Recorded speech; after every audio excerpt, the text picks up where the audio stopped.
ধর্ম যার যার উৎসব সবার, ধর্ম যার যার উৎসব সবার, যার যার উৎসব সবার, ধর্ম যার যার উৎসব সবার, ধর্ম যার যার আর উৎসব সবার। ধর্ম যার যার উৎসব সবার, ধর্ম যার যার উৎসব।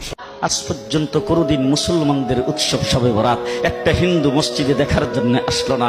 মুসলমানদের উৎসব শবে কদর একটা হিন্দু কোনদিন চাওয়ার জন্য আসলো না।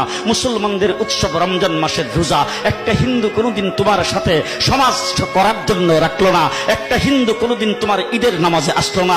একটা হিন্দু কোনদিন তোমার সাথে জুমার নামাজে অংশগ্রহণ করলো না। তোমাকে দেখার জন্য পর্যন্ত আসলো না। তার কারণ হলো হিন্দুরা মনে করে এটা মুসলমানের উৎসব, আর তুমি মুসলমান হইয়া হিন্দুর দুর্গা পূজায় কিভাবে গেলা?